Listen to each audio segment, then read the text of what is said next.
Imagine a world where global peace initiatives are announced with the confidence of a blockbuster premiere, complete with bold promises, unexpected alliances, and a belief that long-standing international problems can be solved by assembling the right group of decision makers in one room. That is the atmosphere surrounding the announcement of a new international body introduced by former U.S. President Donald Trump at the World Economic Forum in Davos. Framed as a historic step toward resolving some of the world's most persistent conflicts, this proposed Board of Peace was presented as an alternative to existing global institutions that have shaped international cooperation for decades. The question it immediately raised was not only what this board intends to do, but why it exists at all and what it reveals about the broader direction of U.S. foreign policy in a rapidly changing world. For much of modern history, the United States has been deeply involved in multinational alliances designed to manage conflict, foster economic stability, and promote shared norms. Organizations such as the United Nations, NATO, the G7, and various regional partnerships were built on the idea that no single country, no matter how powerful, can address global challenges alone. These institutions emerged from the aftermath of world wars and economic crises, shaped by the belief that dialogue, collective rules, and mutual accountability reduce the risk of catastrophic conflict. While often criticized for inefficiency or political gridlock, they have nevertheless provided forums where diplomacy, aid coordination, and security planning can take place. Against this backdrop, the introduction of a new peace-focused coalition naturally draws attention. According to Trump, the Board of Peace is meant to bypass what he has frequently described as slow, ineffective, or biased international bodies. In his telling, traditional institutions have failed to deliver tangible results, while this new board would focus on action, efficiency, and outcomes.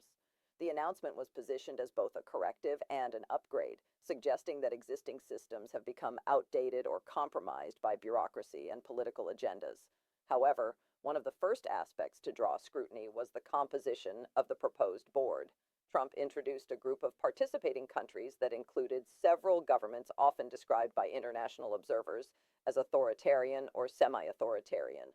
Some traditional U.S. allies, including major European partners, chose not to join at this stage, signaling hesitation or disagreement with the initiative's structure or goals. This contrast raised immediate questions about the criteria for membership and the values the board is meant to represent. Supporters of the initiative argue that peace negotiations require engaging with power as it exists, not as one wishes it to be. From this perspective, including countries with strong centralized leadership could allow for faster decision-making and fewer internal constraints. Critics counter that excluding democratic allies while embracing governments with poor human rights records undermines the credibility of any peace-focused mission.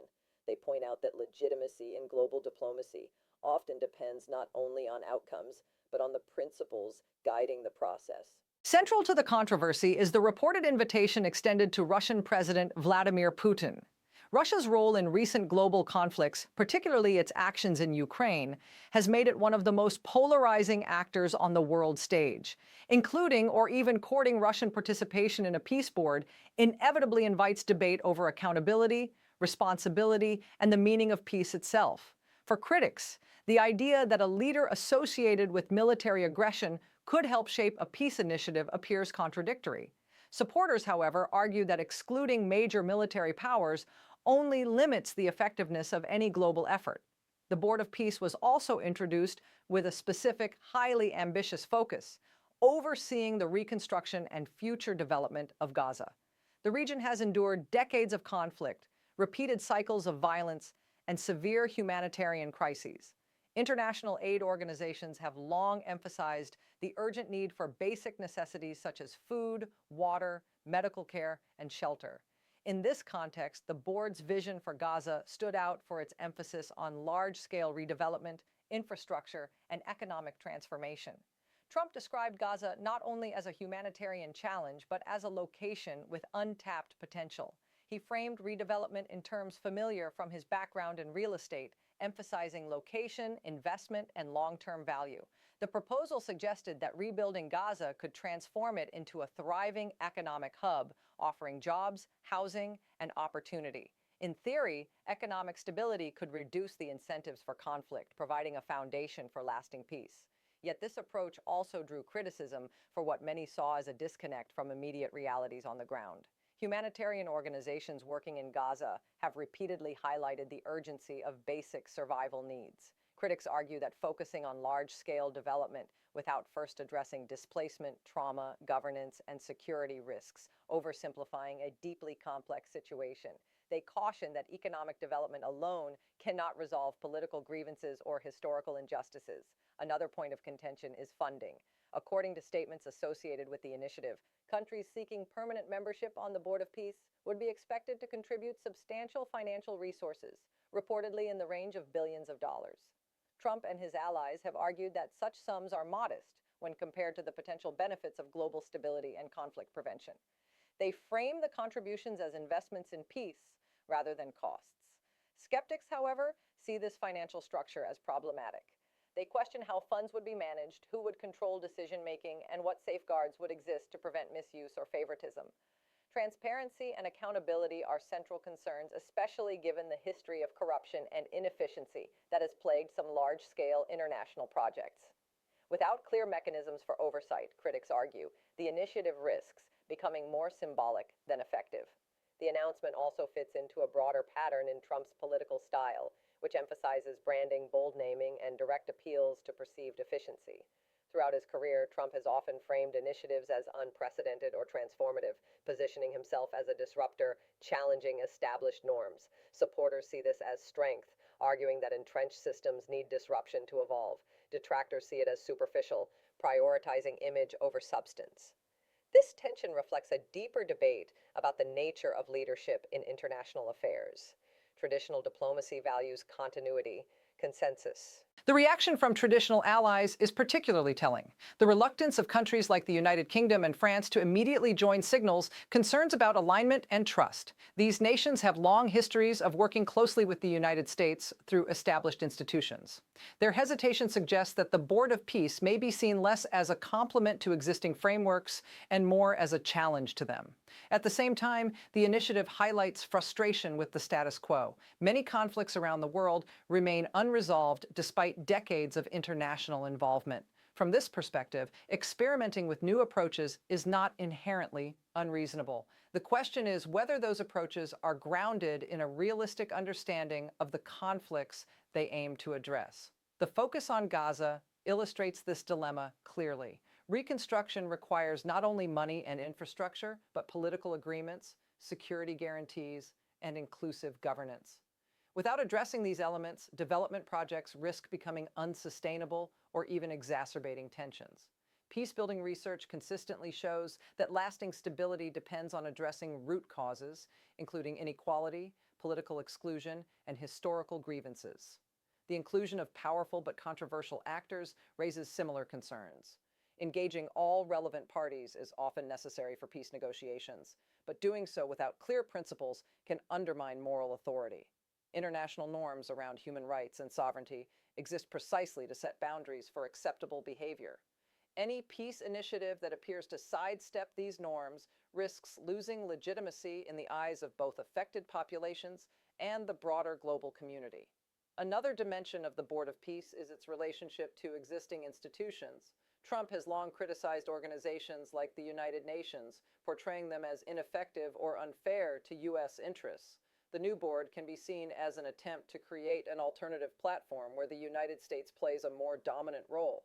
This reflects a broader shift toward unilateral or selective multilateralism, where cooperation is pursued on a case-by-case basis rather than through universal frameworks. Whether this approach can deliver results remains an open question. History offers examples of both successes and failures in alternative diplomatic arrangements. Some smaller coalitions have achieved progress where larger institutions stalled. Others collapsed due to lack of legitimacy, coordination, or sustained commitment. The outcome often depends on the clarity of goals, the inclusiveness of the process, and the willingness of participants to compromise. The Board of Peace also raises questions about symbolism versus substance. Announcing a new initiative at a high-profile event like the World Economic Forum ensures global attention. It signals ambition and confidence. But translating that attention into concrete outcomes requires sustained effort long after the cameras are gone. Peacebuilding is a long-term process, often measured in years or decades rather than news cycles. In evaluating this initiative, it is important to separate intent from impact. The stated goal of promoting peace and reconstruction is widely shared.